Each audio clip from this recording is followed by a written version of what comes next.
What's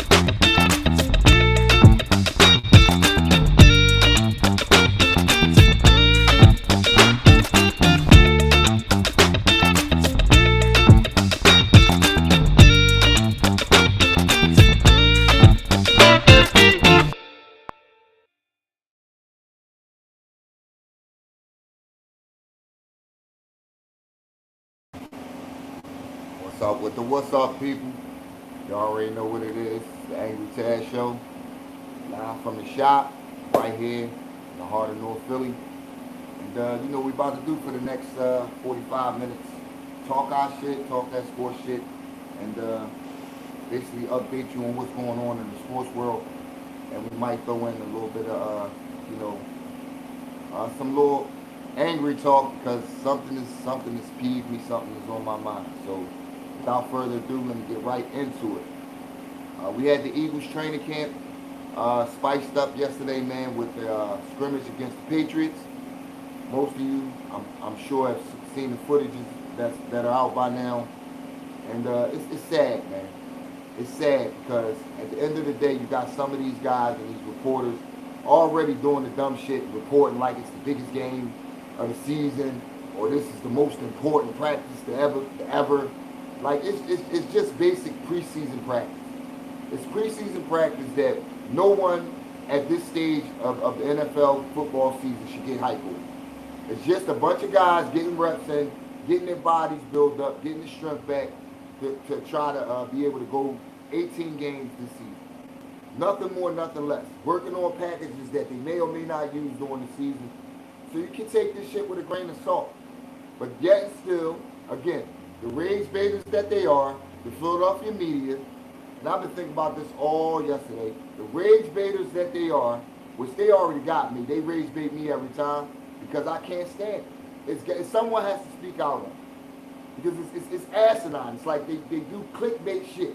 Like the whole day yesterday, you're showing a clip because you ball bite AJ so much. And it's crazy. When the dude was here, the media was roasting him like it was a barbecue chicken. But now he's gone. He's the Messiah. Like it's like they play this reverse psychology game. And they shouldn't even be covering these teams for this shit. I mean, we want honest opinions. We want honest and basically accurate information on the team being put out, which these media members are capable of with the inside access they have. But they choose the other route, which again, like I said, the clip that they showed yesterday with AJ catching these balls, he caught one ball over the middle across that would have been a touchdown, but we don't know if the quarterback could have been sacked on the play because they didn't show you that part. This is the dumb shit. But instead of reporting that and accurately giving this type of information to the fans, they want us dumbed down. They want us dumb. And unfortunately, some fans, because you have a lot of new football fans and new Eagle fans, they fall for the shit. Oh, the Eagles look bad. How? Nobody looks bad at this point. Everybody can win the Super Bowl at this point. You really don't know who's who until after week 5 in the season if you're an astute football fan who watches the game. And yeah, I play fantasy football, but I play fantasy football and I leave it where it is. Fantasy football. Fantasy football on the computer. I don't take that in my analysis and watch these games and look at it from that standpoint. Because it just doesn't make sense. But again, if we're going by what they showed yesterday, Quinyon locked AJ down. I could just say that because one of the clips they showed where Quinyon batted the ball out of his hand. Then the other clip that was shown, he wouldn't have been in bounds. 1 foot out of bounds, 1 foot in on Jacorian Bennett. What are we doing here? What are we doing here? What are we doing? Like, it's insane. And then you have media members who have their picks. Some like the Phillies because of whatever. Some like the Sixers more there. Some like the Flyers. Some like the Eagles more. Well, we all like the Eagles because that's the universal language in Philadelphia. But again, like I said,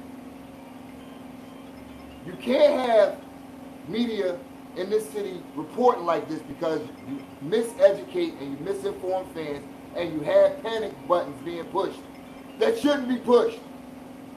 Did they also mention that the run game yesterday was explosive against the Patriots? Did they also mention that the offensive line was beating that Patriots defensive line up? See, we don't on the Angry Taz show, we don't watch half the picture. We watch the whole picture, even if it's not favorable to my team. Which at that point you'll hear me go on my angry rants and cuss the team the fuck out. But that's what I do. But while we're moving forward, ladies and gentlemen, the Slim Reaper was back in the fold yesterday, and I'm looking forward to a great season with him, man. While people have been focusing on the loss of AJ and how we're going to be replaced, I'm looking at the Slim Reaper as the perfect replacement, man. He was the number one receiver before AJ got here. People tend to forget his rookie season. He put up, I think he broke the Eagles' single season record for most catches in a single season. I mean, what more do you want? And he's not a diva. He's not a diva. They asked him, had he spoken to AJ, he said simply no and dropped it. He didn't give the media a chance to raise bait or get him into a situation where he's talking and the focus becomes more on his conversations or non-conversations with AJ instead of football. He put them motherfuckers right back in their place and let them go right back to football. And I'm expecting big things from the Slim Reaper this year. And again, I'll tie that in. For those fantasy football players like myself, you should have him on your draft board. You should have him on your draft board because the roadblock that was A.J. Brown is no longer there. And he's going to be able to play free. And he's not going to bitch if he gets 1 ball or 10 balls. He only cares about what truly matters, and that's the W, the win. But again, like, share, subscribe on the Angry Tad Talk Through Experience. At Talk Through Experience 4247 on YouTube. Also, you can catch me live on Facebook, which I'm live right now from the shop, located at 18th and Dolphin. And again, I got to throw this in there. Come by, stop by, get your hair cut. Give a new barber a new shot. Trust me, you won't be disappointed. You won't be disappointed. Again, show your support and your love to the Angry Taz Show. By again, like, sharing, subscribing on the YouTube at Talk Through Experience 4247. Also catching me live on my Facebook at Angry Tad Johnson. Also on your Twitch page as well. If you have a Twitch page, shoot over and look for Angry Tad or the Angry Tad Show. Also, I'm streaming now, ladies and gentlemen. I have been streaming now. I'm also on Apple Podcasts, also on Spotify. You can catch me on right on there, and rewind some of the old shows and check me out. Again, but back to what I was saying about this Eagles receiving core and Devontae Smith. I really think Smitty is due for a breakout year this year, man. Well, not more so a breakout, but another successful year. And dare I say, my wild card is Elijah Moore. The guy we got from Buffalo was an intricate part. Well, I wouldn't say intricate part because he's no longer there, but he was a part of Buffalo's offense. Last year got a chance to play with Josh Allen.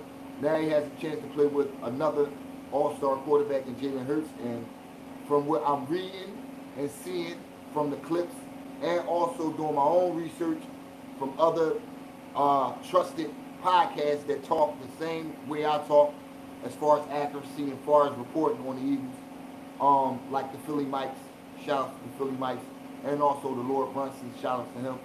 But again, when you hear what they're reporting about the receiving core, and in particular Elijah Moore, this cat is when he's in the lineup, he's a difference maker. He's a difference maker from the slot. Yesterday he caught a great ball from Jalen Hurts over the middle, a deep ball, which Jalen Hurts has one of the best deep balls in the game, as said by most of the haters that don't want to say shit good about him. But again, I think the receiving core is definitely going to survive and put up better numbers collectively than AJ will have all season. There, I said it. And you want to challenge me, leave a comment, again, in the comment section and let me know why you feel differently. But again, AJ will not have more numbers across the board, yardage-wise or receiving touchdowns-wise, than our receiving core as a whole. As a whole. Understand that. As a whole. because Jalen's going to distribute that ball. He's going to distribute that ball. He's going to distribute that ball, and I feel like that the receiving corps is going to knock it out the park this year. And speaking of knocking out the park, gotta get to the Phillies. Gotta get to the Phillies. As you know, ladies and gentlemen, I'm known for my angry rants, and they have been the victim of it. They have been the victim of my angry rants throughout the season and just as recently as last week. But for somehow, for some way, somehow, this week they have avoided my fire and my passion of anger towards them. They have been playing great baseball, ladies and gentlemen. A 5-game winning streak right now, even though the bullpen is still shit, the bullpen is still ass, you still got to bite your fingernails. Shit, I remember when we only had one guy, shout out to Mitch Williams, the wild thing, that we had to worry about. Now we got 4 guys until we get to Duran that we have to put our heads in our hats and pray and hope they get 3 outs during that inning. But other than that, the team is hitting the cover off the ball. They're doing what's necessary. They're moving runners over. They're playing small ball. They're playing baseball the right way, as it should be played during this time of the year. Where you got to forget the home run because the weather is changing. Even though it's been hot, when September and October rolls around, not just going to be knocking the ball out of the park because the wind going to knock that shit down. As soon as it hit the air, it's going to die. Then you got these cold weather games. That's because we're in cold weather city. That's potentially ready to happen. You have to be able to play small ball. You have to be able to single, double, and triple your way to runs every night, especially in the playoffs. Because you're not facing the dog and pony show of pitches with your night in and night out. You're facing the best of the best. Another opposing team's top 3. And if you can't go out there and put together hit, and we've seen it year in and year out with this team, you're not going nowhere. But the Cancun, one-way ticket. One-way ticket. But again, the team is playing solid baseball. Alec Bohm, dare I say, is playing solid baseball. Trey Turner, dare I say, is playing solid baseball. Luis Arraez addition has done wonders for this team. It's like they changed the whole hitting approach. Like their hitting approach is something of a miracle. I don't know what it is, but I would love for this team to keep it going, keep rolling through October. Like I said, make the wild card and be one of those teams that can knock off the Dodgers, that can upset some cities' plans of a parade. I'm just looking forward to this team continuing to play solid baseball. And here's the kicker. And I wasn't going to mention it, but I got to. 5.5 games out of first place with the Atlanta Braves. 5.5 games out of the Atlanta Braves. 5.5 games out of the Atlanta Braves. Yep, I had to get my Umar on. Yes, 5.5 games out, which is phenomenal from where they were, which was damn near 13 double digits lead by the Braves. So they're clawing their way back into that discussion, but meanwhile maintaining the wild card.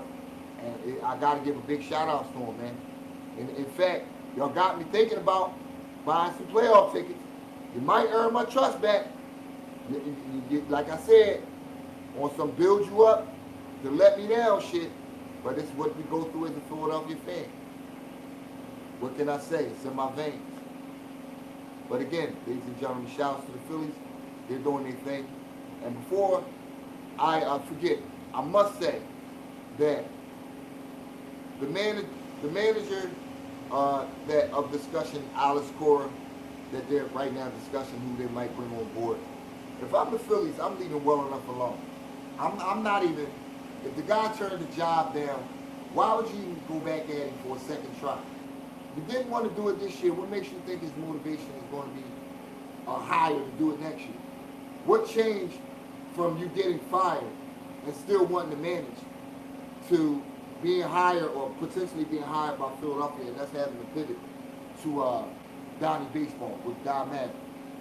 So if that's what truly went down, which is being reported, then I'm staying away from Alex Cora, and I'm sticking with Donnie Baseball, and I'm allowing him to just basically manage this team until we're ready to transition to the rebuild.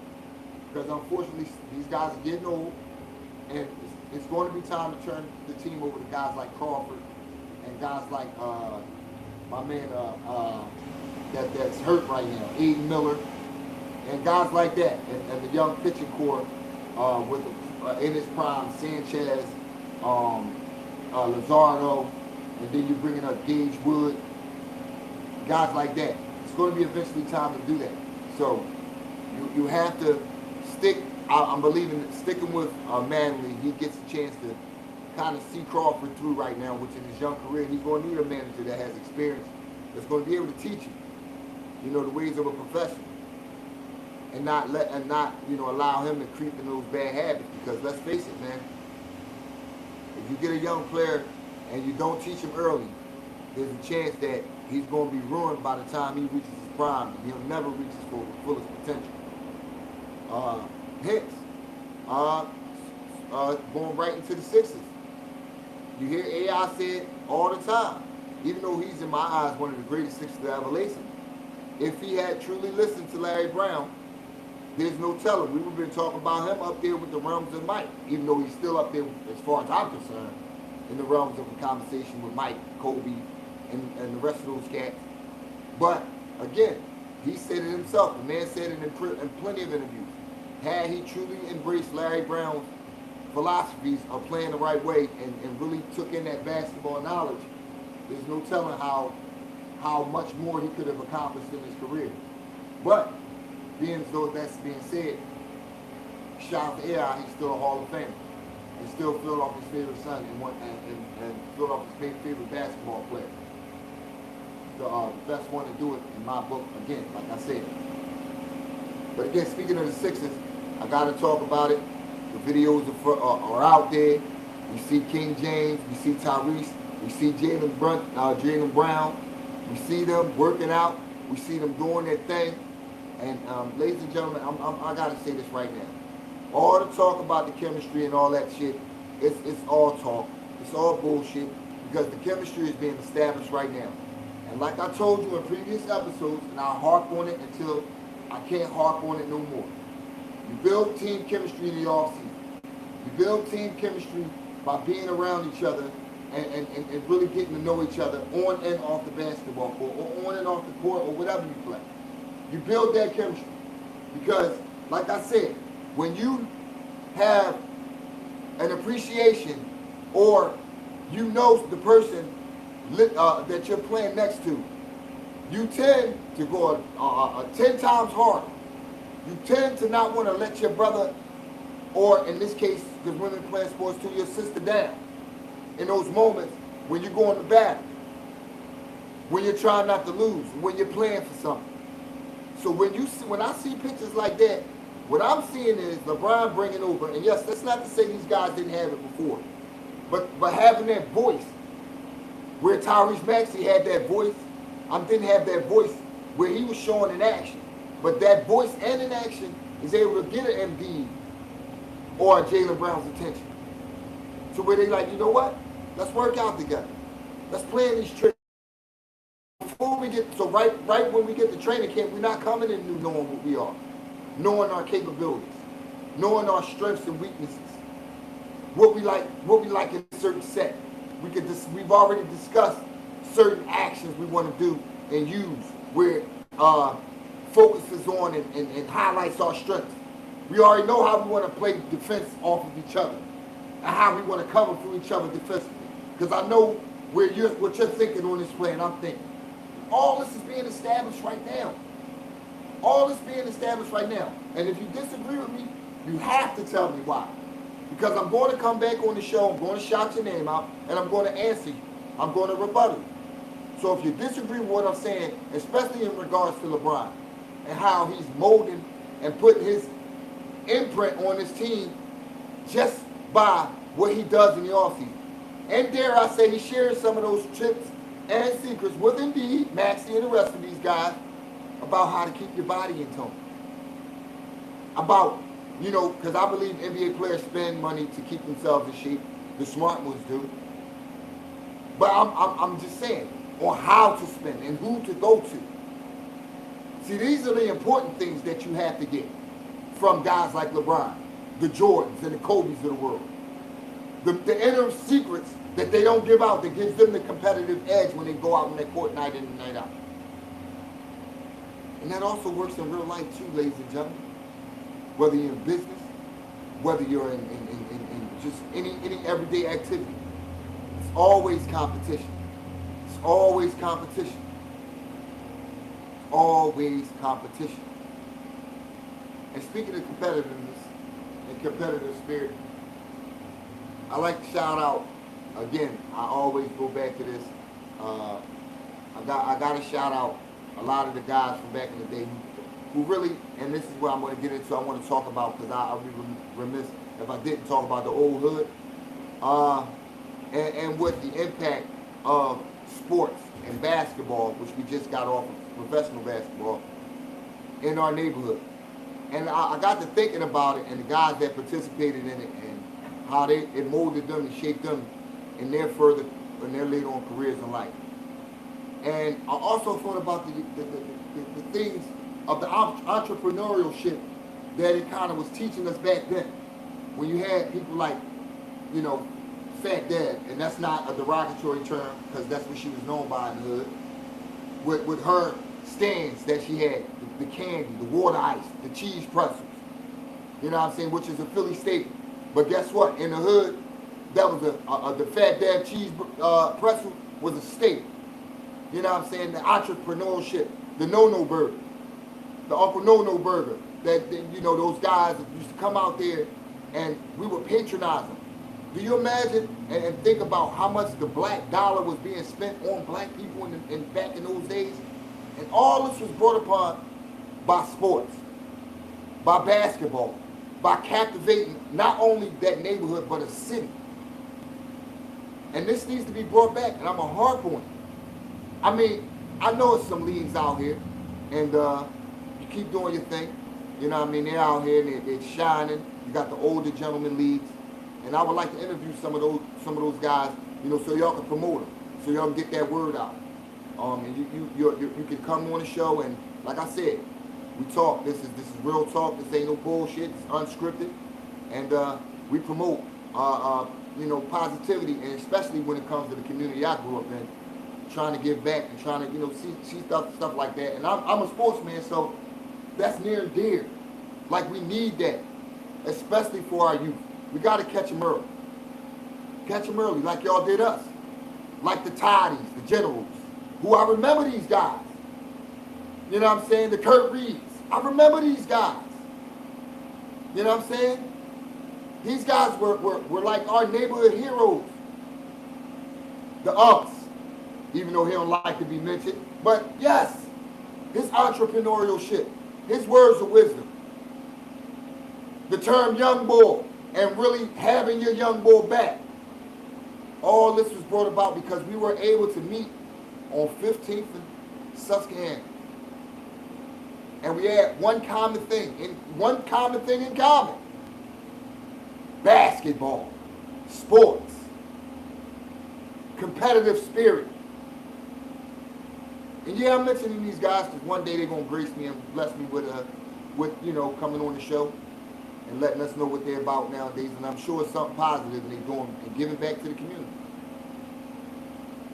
But again, like I said, this is needed. It's wanted. It's wanted.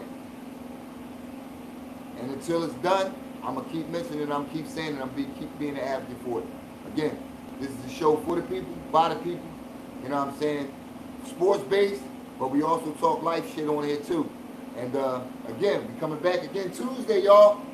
Gonna have my man on here, Rob, the military brother, my brother in arms, and we're gonna keep giving y'all these soldier stories and also educating our fellow comrades in arms that are not doing too well out here, that haven't been fed the information, that don't have the outlets where they can get the information, where they can also prosper like us, because they served and they gave their life and they showed the courage, to go out there and serve this country.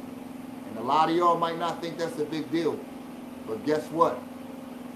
There's a reason why you're able to walk through these streets free and ain't nobody from Al-Qaeda bombing your ass. And there ain't no street heat. That's some international heat for your ass. So every now and again, think about them veterans, man.